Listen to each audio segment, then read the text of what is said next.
What's going on, everybody? Welcome to another episode of the Bayview Podcast. I'm one of your hosts, Andrew, joined today by Richie, and no Chris. We've replaced him with Mr. Craig Henson. Cool. Henson, how are you? Good, man. Good to be here. Thanks. Yes, and you are a special guest because you are Richie's father. That's correct. Yeah. That's, So we've been told. Well, as far as we know. Yes. You guys do look a lot alike, so it's Okay, you can't, good. if you can't see it. It's undeniable. Not watching. That's good. I Good can to see know. it. I can see it. So, but yeah, you're joining us all the way from South Carolina up here visiting family, visiting Richie and Becky and whatnot. But we thought it'd be awesome to have you on because you are a pastor and served for many, many years, right? And so we'd just love to hear that and maybe hear some stories about Richie and just all the good stuff. Any wisdom you can give us as well. Yeah, I'll do my best. Yeah, I've kind of been in ministry my whole life. I'm a PK myself, so but yeah, like over 30 years vocationally, full time. Okay. So, and doing it part time now. So, yeah, I love obviously the kingdom, but I love the local church. Yep. So I'm all about that. That's awesome. And so you're in South Carolina. You said part time. What does that role mean now? And then maybe what did you used to do when you were full time? Yeah, so I've kind of done it all. You know, I kind of took the normal route. Started as a youth pastor. Yeah. You know, and we used to have that whole mindset of you'll graduate at some point from being a youth pastor. You know, My bad. But yeah, then did young adults worship. Then became a lead pastor for 18 years in Los Angeles. Okay. Raised the boys in Los Angeles, which was cool and wild at the same time, And then we kind of semi-retired, didn't know if it was a sabbatical or what it was. We moved to South Carolina, and God kind of jumped me back in ministry in 2020, and COVID no less. But now I'm at the Mill Church in Pickens, South Carolina, and I'm the volunteer coordinator there. Just do that part-time with them. So cool. Okay, so were you? I mean, you're married. You have Richie. Is it just one other son? Yeah. His little brother's name is Paul. He actually lives right next door to us in South Carolina. Cool. It's so wild. It's kind of wild. Weird when your kid buys the house next door. Yeah. But yeah, I mean, God's been so good to our family. Just throw this in there. Super proud of Richie and Becky and Emmett and what God's doing in their lives, and it's cool to be up here and out of the 95 degree and 90% humidity for a week. Yes, I hear that. Yeah. I hear that. Yeah. So, yeah. Well, maybe walk us down through, I don't know, like Los Angeles doing ministry there. You did say this, and I've actually had a lot of this thoughts lately because my role here at the church has changed. Yeah. And it's been really hard to not use the language of like I moved up or like I graduated from youth ministry. It's like I've always trying to take that, or at least been taught. It's like, no, it's all pastoral ministry. It's all right. But maybe we can walk down that line. But I would love to hear just like maybe some of the background. Maybe Richie, you can help fill in the blanks too, of just like that time of raising kids, full-time ministry, PK to like all that kind of stuff. I know there's a lot there. Sorry. Yeah, no, it's cool. I think that the whole youth thing was just kind of ingrained in us, like that you had to like pay your dues, so to speak. Sure. As I sit here today, like I think youth ministry is where we should be focusing now. Yeah. I don't want to get off on a tangent, but Richie and I were talking about this the other day. Is like the whole deconstruction thing is over. And now there's new construction. We have a chance with Z and Alpha to do new construction. They don't know anything, but they are curious. And so for us to kind of act as if youth ministry is second class is really whack, So, but yeah, God just would change my heart over time about, what he wanted me to do. I got into youth ministry because I just felt like 2 years out of high school, like I felt like kids were lost already compared to where we were when I was a senior in high school. Yeah. And God kind of used coaching and stuff to get my heart set on youth ministry. But then, he began to change my heart. And I actually was like my dad's associate pastor, kind of doing everything, music, all kinds of stuff. And I just went to him one day and said, I think God wants me to lead a church. And And I actually resigned, and then God left us there for 2 years. Okay. And I literally had like resumes all over the country, Yeah. and just nothing. And then a friend of a friend, an acquaintance, we ended up pastoring Venice Church in Los Angeles, Okay. and it was a transition situation from a very traditional church. Yeah. Basically, all the leadership's 50 years old. Okay. Their kids are graduating from high school, bailing out of the church. There's nothing really there for them. So they give me a mandate to change. But they lied. They didn't really mean it. They gave us a mandate to change the culture of the church, and we set out to do that. And, probably lost 100 people the first year. But when it comes to raising pastors' kids and doing it literally in the heart of Los Angeles, we just tried to be as normal as we possibly could be. Mm-hmm. Amy and I tried to just be real in front of the boys. Yeah. We tried to keep conversations open, and we thought those conversations were open, but we learned later on they weren't really. Sure. Yep. But we tried to let them be as normal as possible and not feel like the preacher's kid. Yeah. So yeah, that's what we set out to do. Ministry in Los Angeles is wild too, especially where we're a mile from the beach in Venice. Okay. Which, Venice Beach is just, there's everything from affluent to homeless there. Like 50,000 people within walking distance Wow. of the church. Less than 5,000 of them attend church anywhere at that time. Wow. And so it literally, God dropped us into a mission field. Yeah. So we tried to approach it that way. Yeah. And I think too, like that was a big deal is like, we always went to public school. Like we went to the school across the street from our house for elementary when we first got there. And then, we went to middle school in a different neighborhood because I got like at a magnet school or whatever, but then was back at high school at a school that was like a block from our house. Like I walked every day to high school. And yeah, like obviously there was some stuff that like I knew I was the pastor's kid because like other people would treat us differently. You know what I mean? People in the church might. And also like we helped clean the church or set up and tear down. And we did some of that kind of stuff, like the behind the scenes stuff. But again, it wasn't like there wasn't like a story about us every week in the sermon. Sure. Like we didn't have to get up on stage and sing like we did when we were in San Diego. We used to sing "He's Still Working on Me" as a trio in San Diego. Nobody even knows. Which is if you don't know what that is, just Google it. He's still working on me. Crazy. But yeah, I would agree with that. Like, and I think that was something that has translated to the way that I'm even raising my own pastor's kid. Is that like I'm not going to force him to be at everything. I'm not going to like put a mandate on him. You're going to be the first one there, the last one to leave. Like a lot of that kind of stuff that I think for a lot of pastors' kids can be really scarring or like really difficult to walk through. And I think also too, that was important because we were in Los Angeles, especially because in Los Angeles, it's really easy to stick out if you're a Christian, but it's even easier to stick out if you're a Christian who's also maybe living like who's not going to the public school, who's not hanging out with kids at the park, who's not participating in sports. Like if you're very like sequestered in your Christian way of life in Los Angeles, it's even more obvious because like up here, like there's a lot more openness to that way of living, like homeschooling or Christian school or public school, whatever you want is fine. Like people don't look at that in a necessarily negative connotation, but in Los Angeles, it totally was like that. Interesting. And so I think the fact that we were just like a family, like we played Little League at the local spot, and like me and my brother went to the park all the time and played basketball, and it's just like we were part of the community as people.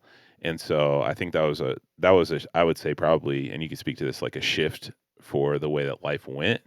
But then was like a really positive thing for me and my brother to not just like be like normal, but also to like be the ones to choose to follow Jesus as opposed to like kind of having to. Sure. I think that in the church there in LA too, there were like two classes of citizens. The people that sent their kids to public school and the people that drove an hour one way to take them to Christian school. Yeah, sure. And there was like this culture clash even within the church there. Oh, your kids are going to get wrecked by public school. Oh, but who is your kid going to share Jesus with? Like they go to school with Christians all day, every day.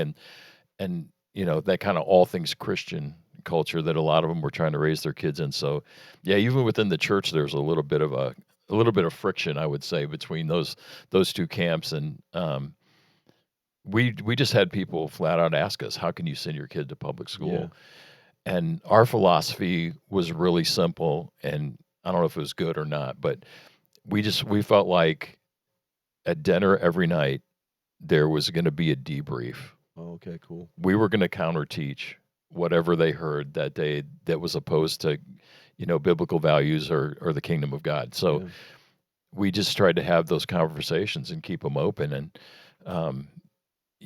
for me growing up in the church, I'm 62, so when I was coming up, if you got a calling on your life, your wife got the calling too, and your kids got the calling as well. Okay. The whole family got called. Okay. And I think that's been a good shift in the church recently. Yeah. Is that it's okay to have your wife not live in your calling if that's not what God's called her to. Yeah. Obviously, you want her to be on board and part of it, Yeah. but they called my mom Mrs. Preacher. It's so weird, which is so weird because they called my dad Preacher, that kind of old school. Yeah. They called him Preacher. Well, they called her Mrs. Preacher. I'm like, what if she's not called to be Mrs. Preacher? Yeah, exactly. But that's just how it was back in that day. So Yeah. I think it made it really rough and a lot of times unhealthy in families. Yep. Not that I feel scarred or anything like that, but just looking back, the whole family was in, whether that was God's design or not, Yeah. I think being a pastor's kid too, like there's a lot of like that unspoken judgment stuff. And I think that's been talked about on this podcast with other pastors' kids. It's almost like a therapy for pastors' a little kids. bit. But I remember that and it's like it's a weird, like you have to almost protect it of like, nope, like you are your own like my dad did this really well. Like you are your own person. Like you are you have your own calling. Right. Like he was very aggressive. And even if maybe growing up there was kind of the unspoken, like, well, you're the pastor's kid. I always felt like, at least in the home, and it sounds like what you were doing, it was always like, no, like this is family. Yeah. Dad's the one who does this. It was always very separate, which I appreciate because now raising kids, it's like I might use him as a story because it's a fun story on stage, but there's a very much of like, I don't want them to feel any different when they're here. Right. Because I want them to be able to choose church when it's their choice. Yeah. So, we've been preaching for a couple 100 years in our kinds of churches that, your first ministry is to your wife and then your kids. And we just lied. Yeah. And we would preach it and we just didn't believe it. And one of the coolest things that happened at the church in Venice is that the boys started playing golf in high school. And Richie's a great golfer. He is. Yeah. Yeah. Both the boys are blessed to have pretty good golf games. And they there's no transportation for high school golf in LA though. Okay. You're just on your own. And so I went to our leadership team and I said, hey, if you guys will let me, I want to drive my boys to golf every day. Yeah.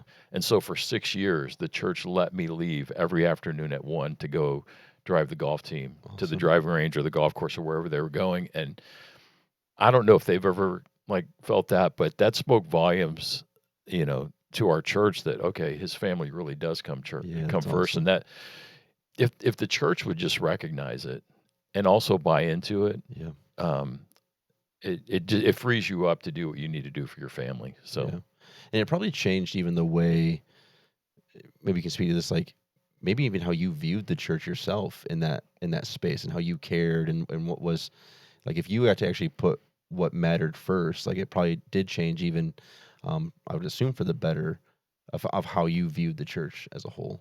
Definitely. It definitely improved my personal spiritual health and my attitude toward the church.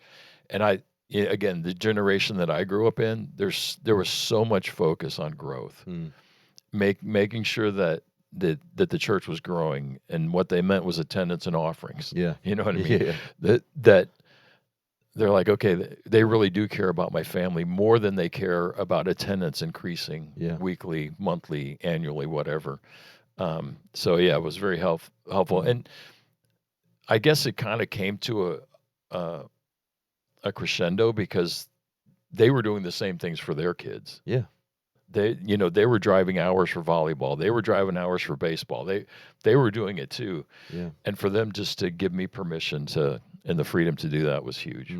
That's awesome.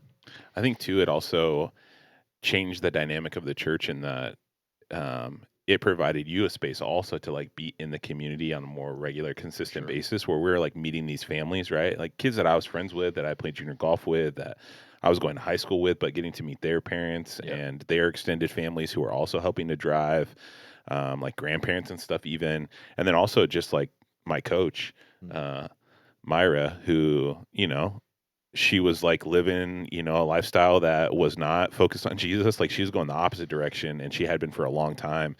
And just like having the opportunity to like be part of her life and to talk to her and to build a relationship with her, I think was like such a big deal. And I think in a certain way, at least the way that I remember it, like you're like putting that first and being part of the community in that way also like changed the makeup of the church and the way that people who were in the church and like some of the culture war of like the Christian school versus public school, I think some of that started to dissipate and like go away a little bit. And also like our church dynamic started to look more like the neighborhood, where it was like culturally mixed, not just by way of like what people were doing for school, but also by like cultural makeup as well. And I think that was probably like the period of Venice Church that was most like community oriented, both inside and outside.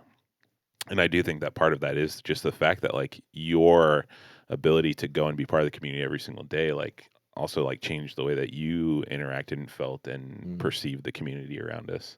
Yeah, for sure. I mean, it's crazy to think, but we're like 30 years later now from when we first went there.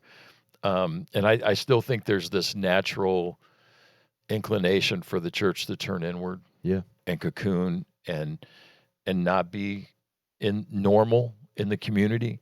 I feel like a lot of times the world only sees us in the community, or their perception is we're only in the community when we're against something. Yep.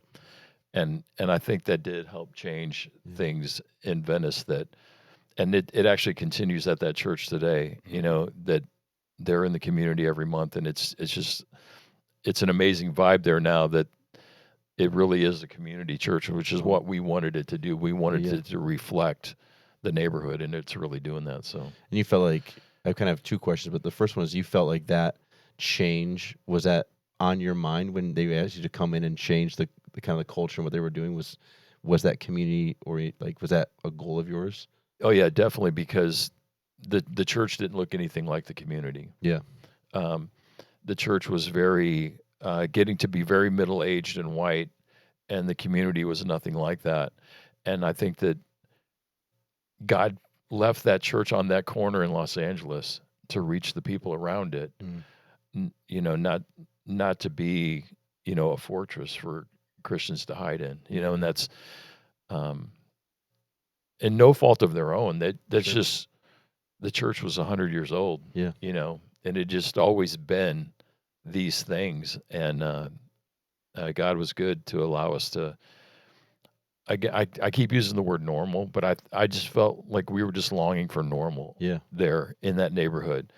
And I think God let us do that. And to Richie's point about being with the golf team every day, it wasn't a conscious thought, but we were just being normal. Yeah. And I think for people that were far from God to see, well, they're not wacky, like they're normal people that choose to follow Jesus. And that, I think that made a difference in some people's lives.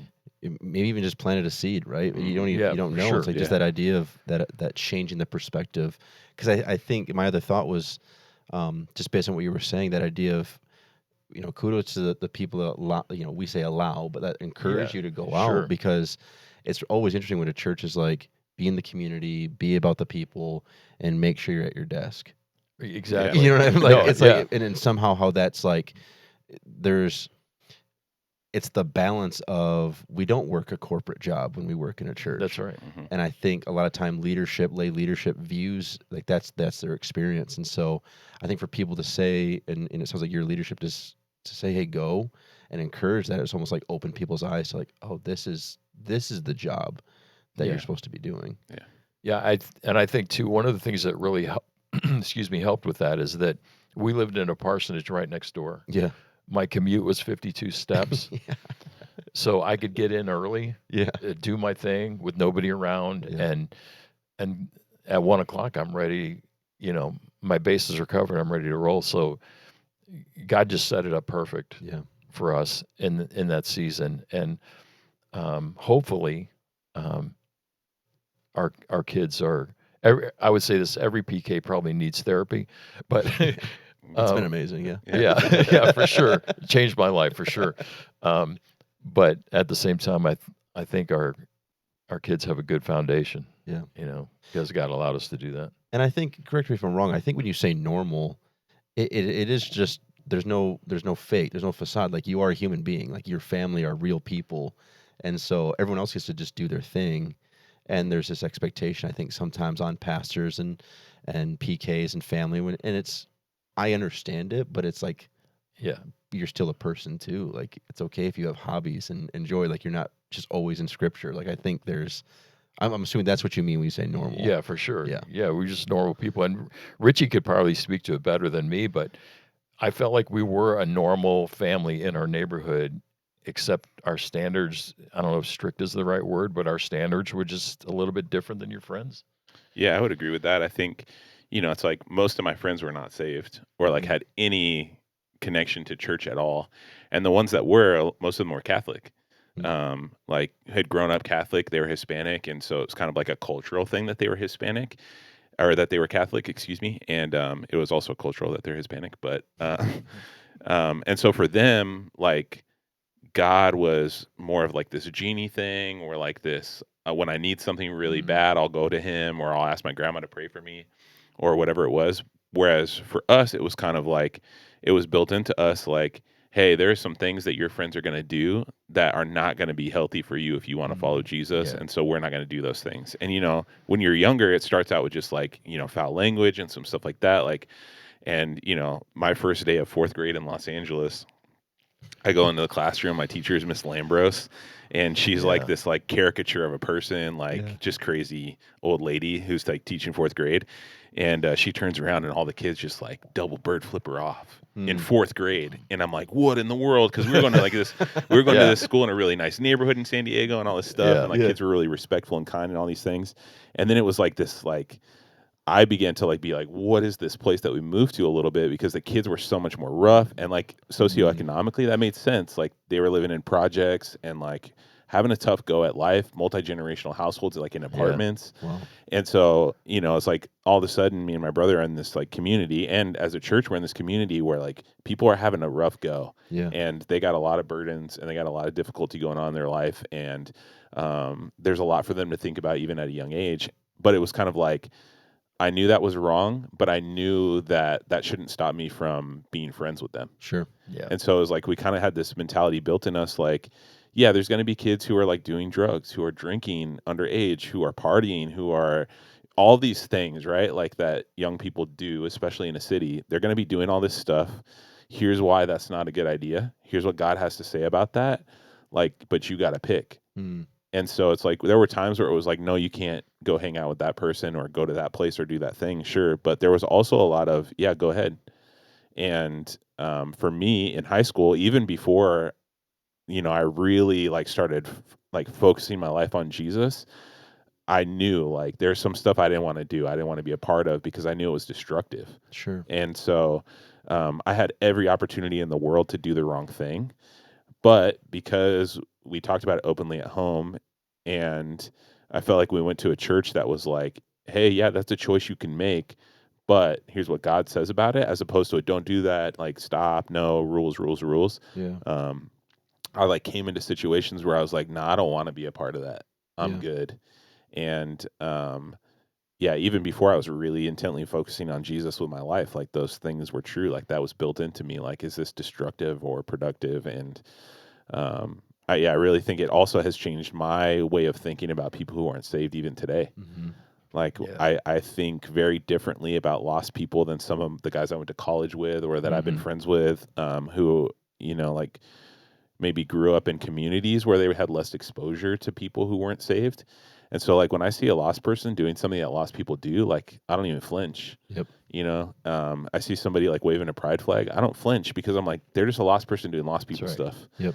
And Jesus died for that in the same way he died for everything that I've ever done wrong. Yep. And my history in church does not prevent me from nailing Jesus to the cross. Yeah. And so, I think that was a big part of growing up and being part of a community like that, is just that like I didn't see lost people as opposition or as other. I just saw them as people who hadn't had the opportunity to get to know Jesus yet. Yeah.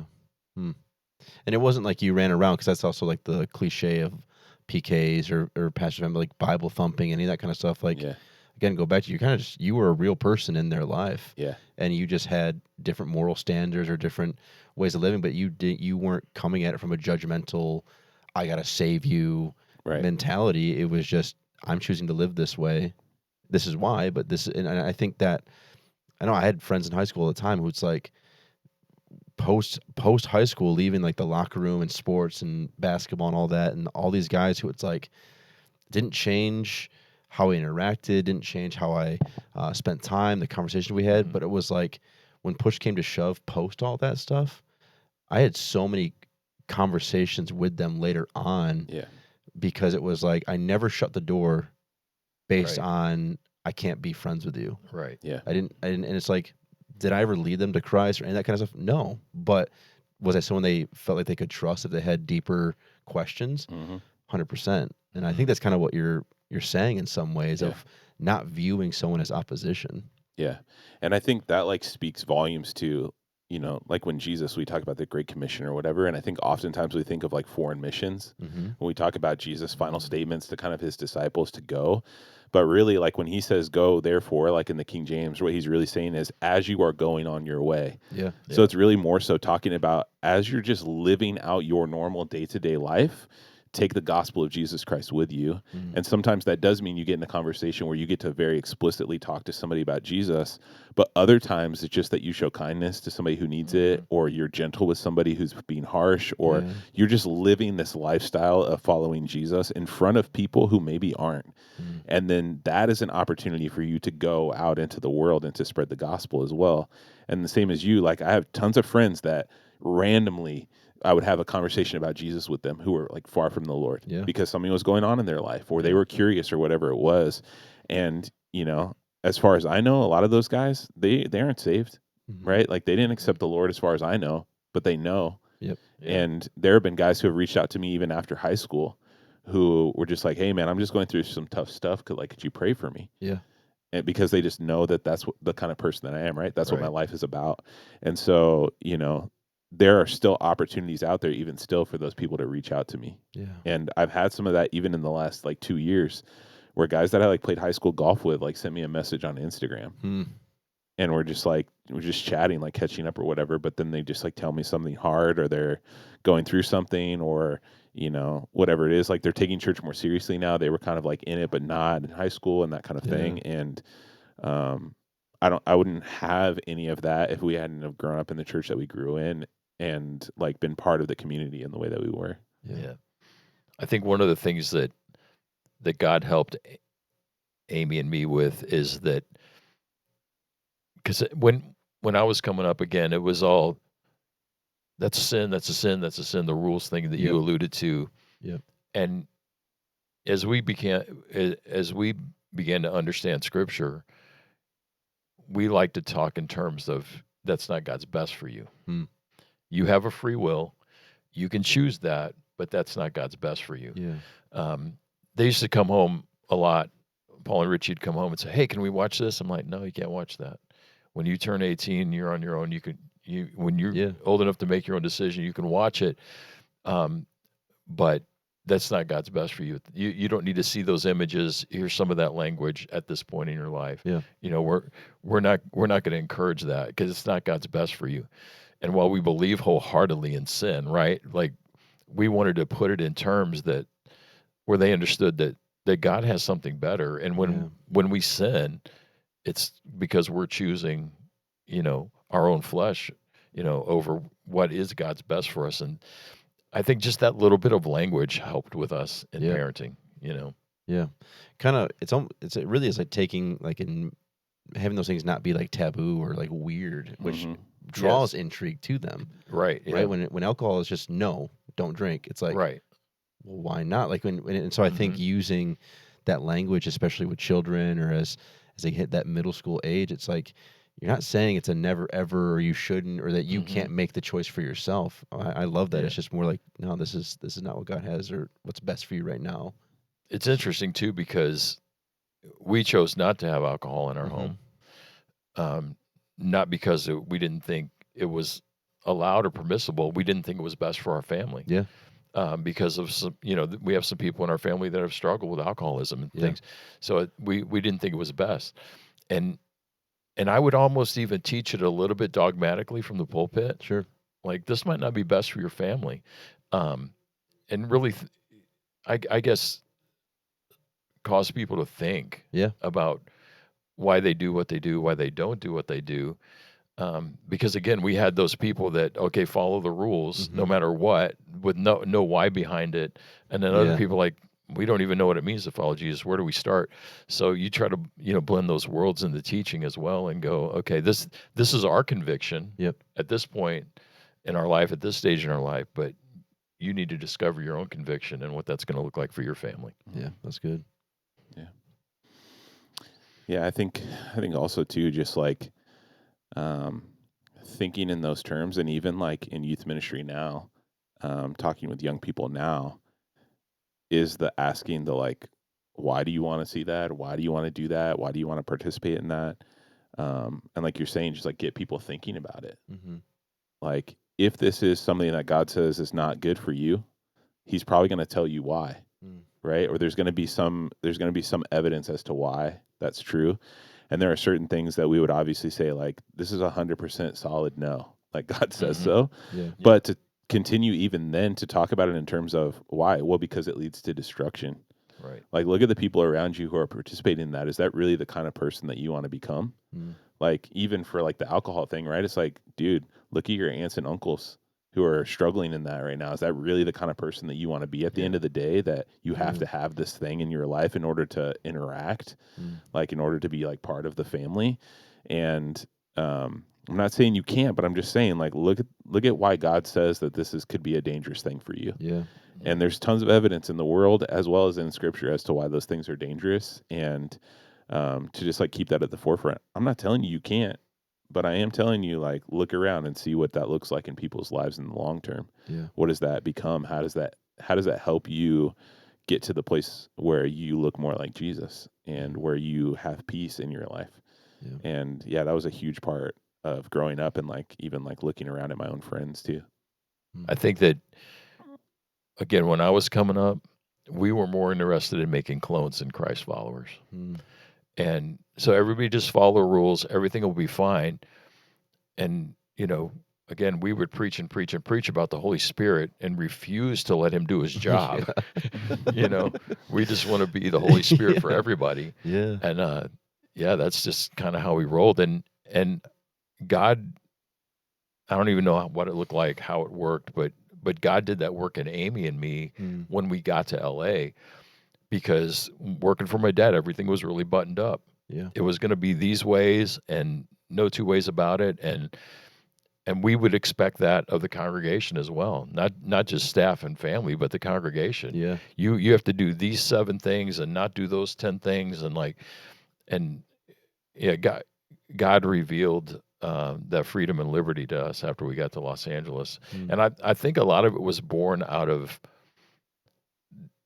the realization that we were not going to be effective. Yeah, sure. Yeah. with a 1950s independent Baptist mentality in the heart of Los Angeles. Yeah. Wow. Yeah, and you even said it like, are you just thinking for people? Yeah. And you've removed any option of like allow them to make the relationship with God real themselves. Right. So did you guys, how long were you in Los Angeles for then? 18 years. 18 years. And then you said you kind of retired.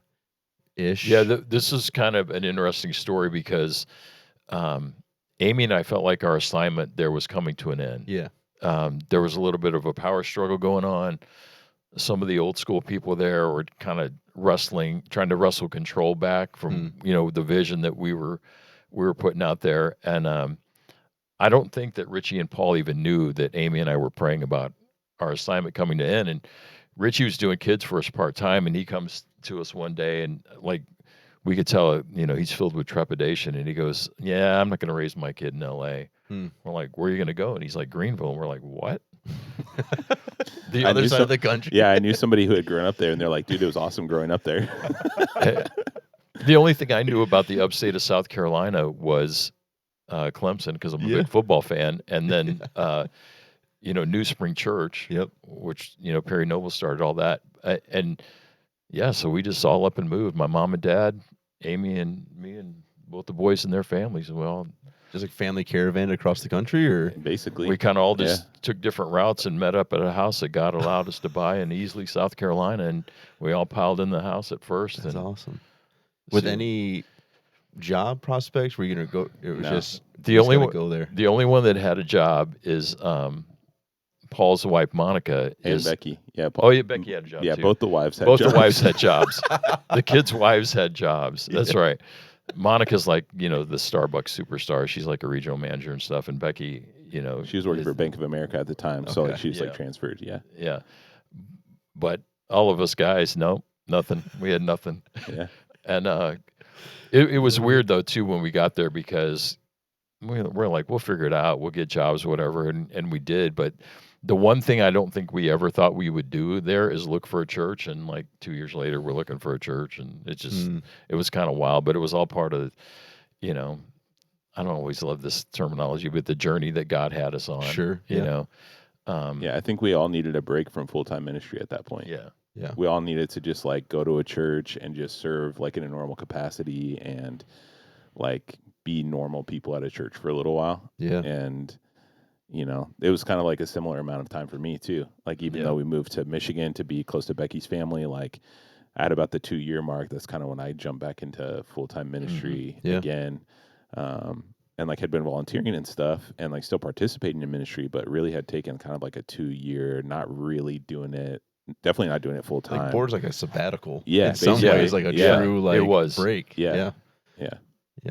I even when I was done at the church I was at up here, there was almost about a year where I just worked at a coffee shop and just kind of did life. But it was so refreshing because my family was young and new, and we're trying to raise kids and figure that out. But then it was also like just working amongst people. It was such a good reminder of like, oh yeah, like normal and just like being yourself is your greatest ministry in some ways. Like it's your greatest testimony. And I'm just like, I don't know, it was just super refreshing.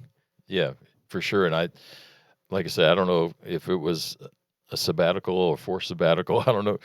And we just told God, hey, we don't know what you're doing, God, but we know you want us to go to another country, leave this area and go somewhere else. And so we did. And, adjusting to the South is the thing. Yep. It was probably easiest for me because both my parents are from West Texas, so I was kind of raised by Southerners. Okay. But yeah, it's a different world from Los Angeles for sure. So a little slower. Yeah, for sure. Maybe pacing, much slower. Yeah. You guys are all pretty Southern now, though. Yeah, probably. Especially my nephew so, Gray. Nick Gray is very Southern. He's very. Yeah, he's very polo shorts, Clemson dude right now. Yeah, yeah. I respect it. Yeah. I respect it. So so then that's kind of where you've landed, and you've done some ministry there. And did you find? I guess one of my last questions for you is: did you find that transferring of where you were and where you're serving, did that change all of what we've talked about, your mentality at all, or did you just say, "Hey, I'm in a new place, but this is still what I'm about"? Yeah, I mean that's pretty much exactly what happened. It wasn't too long before we moved and kind of jumped in New Spring Church with both feet. That Amy and I were both leading volunteer teams. Yeah, and because it's just that's what our heart is. Yeah, and I just kept telling God, I'm cool with working a job and doing this. Like God was doing amazing things in that church at that time, and we were just happy to be a part of it.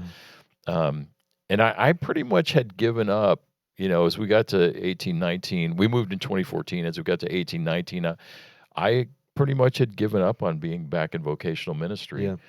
And, like I said, we ended up looking for a church, and we landed in this church. And next thing I know, they're asking me to teach a part of the membership class, and then they wanted me to teach the entire membership class. And then I got jumped back in to vocational ministry, and there's some LA terminology for you. Yeah. I got jumped back in, and did volunteers and groups, and ended up to be one of the campus pastors. And then 2 years ago, that thing became a disaster, which was a wild ride. Yeah.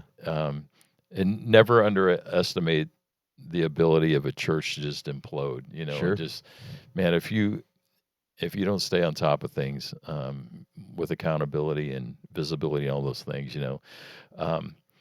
but yeah, now again, we find ourselves looking for a church again. And so now, God's putting it in a place to really help, volunteer team leaders, kind of get their stuff together, with PCO and scheduling and recruiting and all those kinds of things. So yeah, that heart for ministry is there. Yeah. And I feel like God has equipped me to do kind of whatever needs to be done.